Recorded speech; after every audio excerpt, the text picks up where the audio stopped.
하나님 아버지 감사합니다. 오늘 또 기독교 강독회 또 성경 공부와 교리 공부를 시작합니다. 오늘 하루의 모든 일정을 주장하신 주여, 이 시간에도 진리의 말씀 가운데 우리를 바르게 세우소서 감사드리며 예수님의 이름으로 기도 올렸습니다. 아멘. 자, 오늘 기독교 강독회 제3장 믿음에 의한 우리의 중생 회개 6번째. 자, 회개는 하나님께로 돌아서는 것. 자, 그러나 논의를 더 진행시키기 전에 우리가 내렸던 정의에 대해 보다 더 명확하게 설명하는 것이 유익할 것이다. 우리는 주로 세 가지 주제로 나누어 살펴보아야만 한다. 첫 번째로 회개를 삶을 하나님께로 돌이키는 것이라고 부른다면 거기에는 외적인 행위들 뿐만 아니라 영혼 그 자체에 있어서의 변화가 있어야만 한다. 영혼은 단지 그 옛 본성을 벗어버릴 때 비로소 그 갱신과 조화가 되는 행위의 열매들을 맺게 될 수 있다. 그러니까 지금 회개, 이제 삶을 하나님께로 돌이키는 것 하면서 외적인 행위, 외적으로 드러나는 어떤 죄악들, 그리고 이제 그 영혼 그 자체의 변화. 여기서 이제 변화라는 말을 썼어요. 변화. 이게 이제 우리가 이제 성경에서 말한 거듭나고 중생하는 그런 영적 변화를 말하겠죠. 그래서 영혼은 단지 그 옛 본성을 벗어버릴 때, 옛 본성, 죄악된 본성이죠. 비로소 그 갱신의 조화가 되는 행위 열매를 맺게 될 것이다. 그러니까 외적인 행위들만 가지고 회개했다고 할 수가 없고, 말 그대로 지금 옛 본성을 벗어버릴 때 그 갱신, 여기서 갱신은 영적인 변화, 영적으로 참 성령에 의한 진정한 변화, 이제 그걸 얘기합니다. 선지자는 이러한 변화를 표현하려고 회개를 촉구하는 사람들에게 새로운 마음을 가지라고 명하고 있다. 에스겔서 18장 31절이요. 새로운 마음. 그러므로 모세는 이스라엘 백성들에게 어떻게 회개하고 하나님께로 더 올바르게 돌아갈 수 있을지를 보여주기 위해 종종 마음을 다하고 목숨을 다하여 그렇게 행하도록 가르치고 있다. 이러한 표현은 빈번하게 선지자들에게 의해 반복되고 있다. 자, 그러니까 회개에 대한 그 구약에서의 이 말씀도 이렇게 겉에 드러난 외적 그 개혁, 그런 어떤 겉으로 드러난 것뿐만 아니라 특히 이제 마음, 그 마음을 다하고 그 중심, 그러니까 진정으로 그 내적인 그 참된 변화가 이게 회개의 아주 중요한 본질인 것입니다. 모세도 역시 회개를 마음의 할례라고 부름으로써 가장 깊숙한 감정들을 살피고 있다. 마음의 할례. 그러니까 우리의 마음이 참된 변화를 얘기합니다. 그런데 회개의 참된 성격을 가장 잘 드러내는 구절은 예레미야 4장에 있다. 즉 여호와께서 가라사대 이스라엘아, 내가 돌아오려거든 내게로 돌아오라. 너희 묵은 땅을 갈고 가시덤불 속에 파종하지 마라. 너희는 스스로 할례를 행하여 너희 가죽을 베고 나 여호와께 속하라. 그러니까 역시 이것도 마음의 할례, 그러니까 마음을 변화시키는 거, 개혁하는 거, 이걸 얘기합니다. 여기서는 선지자는 무엇보다도 먼저 그들의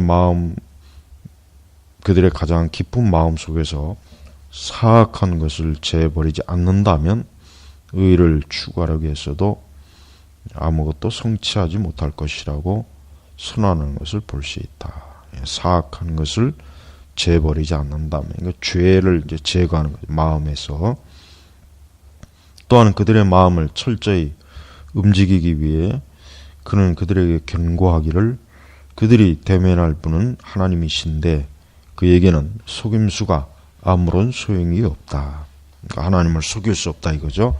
그러니까 겉으로 드러나는 외적인 그 행위의 그 모양을 가지고는 하나님 앞에 그 참된 회개를 라고 할 수 없다. 그걸 가지고 하나님을 속일 수 없다. 그걸 얘기하는 겁니다. 이러한 이유 때문에 이사야는 여러 가지 의식들을 통하여 겉으로는 열심히 회개하는 것처럼 애쓰면서도 자신들이 가난한 자들에게 얹어놓은 불에 짐을 내려놓게 해주려고 힘쓰지 않는 위선자들의 비정상적인 노력을 비우고 있다. 거기에서 그는 어떠한 것이 거짓이 없는 올바른 회개인지 훌륭하게 밝혀주고 있다. 지금 여기서 이제 여섯 번째 회개는 하나님께 돌아서는 것이라고 했을 때 하나님께 돌아선다는 의미가 바로 지금 이렇게 내용이 여기 지금 나와 있습니다. 하나님께 돌아선다는 그 성경, 특히 이제 구약에서 이제 그 칼빈은 많이 집중했는데 마음의 중심, 마음의 할례, 그 마음을 하나님께로 돌아오게 하는 것, 그 마음이 변화되는 것. 이게 이제 가장 회개의 이제 중요한 부분이라고 봅니다. 일곱 번째 회개는 하나님을 두려워할 때 생겨나는가. 자, 두 번째. 첫 번째 회개는 삶을 하나님께 돌이키는 것이고, 두 번째는 회개는 하나님을 진지하게 두려워하는 데서 생겨난다는 것이다. 진지하게. 왜냐하면 신적인 심판에 대해 생각함으로써 일깨워지게 될 때 비로소 죄인의 마음에 회개하려는 생각이 들게 되기 때문이다. 죄인의 마음에 하나님에 대한 두려움, 하나님의 심판에 대한 두려움, 또 형벌에 대한 두려움.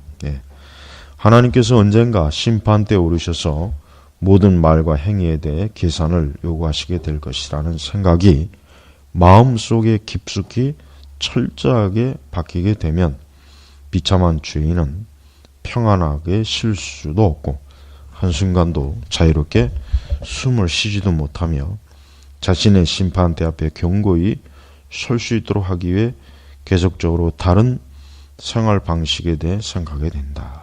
그러니까 이제 여기서 하나님을 진지하게 두려워한다는 것은 하나님이 결국은 죄를 심판하고 그 죄에 대한 대가를 치르게 한다는 것에 대한 거죠.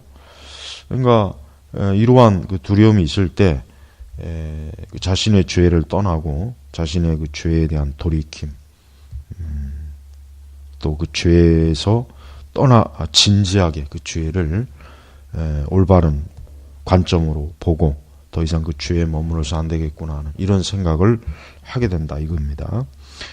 그러므로 성경은 회개를 촉구할 때 예레미야 예언에서처럼 종종 심판에 대해 언급하고 있다. 즉 그렇지 아니하면 너희 행악을 인하여 나의 분노가 불같이 발열사르리니 그것을 끌 자가 없으리라. 예레미야 4장 4절입니다.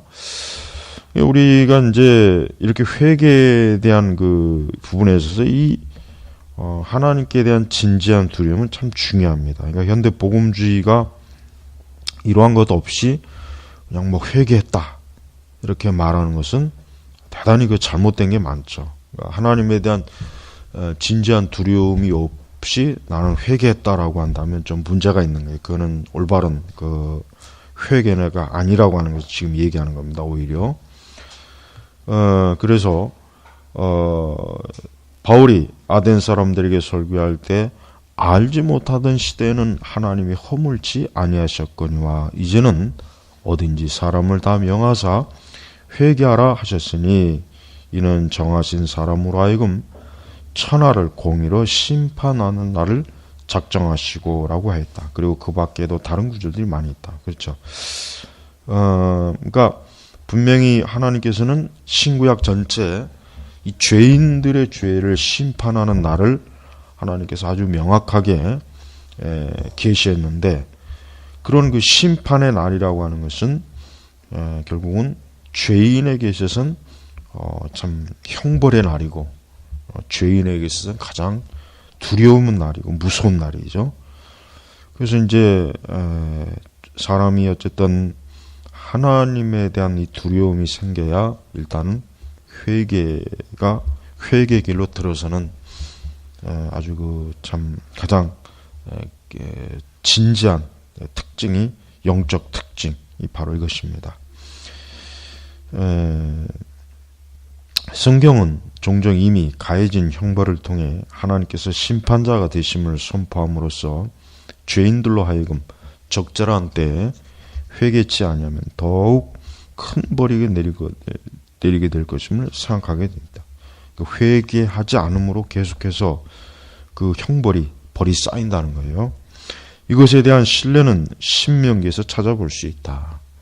회심이 죄를 두려워하고 미워하는 것으로 시작하고 있으므로 사도는 하나님의 뜻대로 하는 근심을 회개의 원인으로 부르고 있다. 하나님의 뜻대로 하는 근심, 그러니까 하나님의 거룩함, 하나님의 공의, 하나님의 심판, 이런 것들이 결국은 이런 것에 대한 근심이 회개를 하도록 이끌어준다, 이렇게 보는 거죠. 네. 바울은 우리가 형벌을 싫어할 뿐만 아니라 죄 그 자체를 미워하고 증오할 때 그것을 하나님의 뜻대로 하는 근심이라고 부르고 있다. 그 이유는 하나님께서 죄를 싫어하신다는 것을 우리가 알기 때문이다.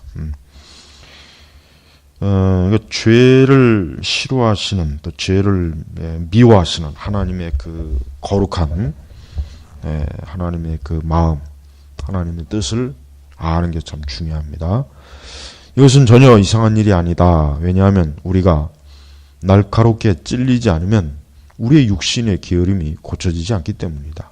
참으로 하나님께서 그의 막대기로 더욱 깊이 찌르지 않으셨다면 그러한 찔림은 무디고 둔한 우리의 육신에 아무런 자극도 주지 못했을 것이다. 그뿐만 아니라 새망치와 같은 것으로 때려 눕혀만 하는 완고함도 있다.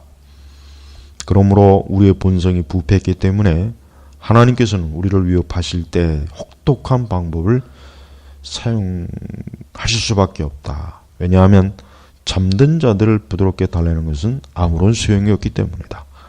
우리가 자주 대하게 되는 성경 본문의 말씀들을 나는 열거하지 않는다. 그러니까 하나님께서 죄인들의 그 죄에 대한 완고함, 부패를 깨우기 위해서 아주 혹독하고 아주 하나님께서 거칠게 그 죄인들을 깨닫게 한다, 이겁니다. 그래서 죄를 회개하지 않는 그런 그 죄인의 완고함이 굉장히 강하다는 걸 또 역설로 보여주고 있어요. 하나님을 두려워하는 것이 회개의 시작이 되는 데는 또 다른 이유가 있다. 즉 사람이 생활이 아무리 온갖 덕성들로 가득 차 있다고 할지라도 만일 그것이 하나님을 예배하는 것이 아니라면 실제로 세상에서는 칭송받을 수 있지만 하늘나라에서는 순전히 가증스러운 것이 될 것이다. 왜냐하면 의로움의 중요한 부분은 하나님께 그의 권세와 영광을 돌려드리는 것이며 우리가 하나님의 지배 아래 예속되지 않으려고 할 때 자연히 그의 권리와 영광을 불경스럽게 여기는 일이 되고 말 것이기 때문이다. 예. 그러니까 회개라고 하는 것은 그만큼 하나님께서 우리 인간에게, 우리 사람에게, 죄인들에게 요구하시는 아주 중요한 것이죠. 회개해야 참 하나님의 이 거룩함, 의로움, 하나님의 그 영광에 속하고 그것을 알게 되고 그것을 깨닫게 되는 겁니다. 그래서 우리가 이렇게 하나님에 대한 이 인간의 태도는 회개가 진정으로 되었을 때 하나님을 비로소 알게 되고 비로소 하나님을 하나님으로서 합당하게 인정하게 되는 것입니다. 그래서 우리는 오늘날 이제 우리 시대 교회는 이 회개를 전혀 좀 중요하게 여기지 않죠. 전혀 회개에 대한 설교도 없고 회개 요청, 각성도 없는 그러한 이상한 그 가짜 기독교, 가짜 신앙들이 지금 넘쳐납니다. 그러니까 그러한 가짜 신앙, 가짜 기독교는 아무리 외형적으로 화려하고 또 많은 기독교적인 요소들이 보인다 할지라도 거기는 생명이 없고 구원이 없고 오히려 거기는 하나님의 형벌과 심판반이 있다는 것을 꼭 알아야 될 것입니다. 자, 오늘은 제 기독교 강연을 이제 여기까지 하겠습니다. 감사합니다.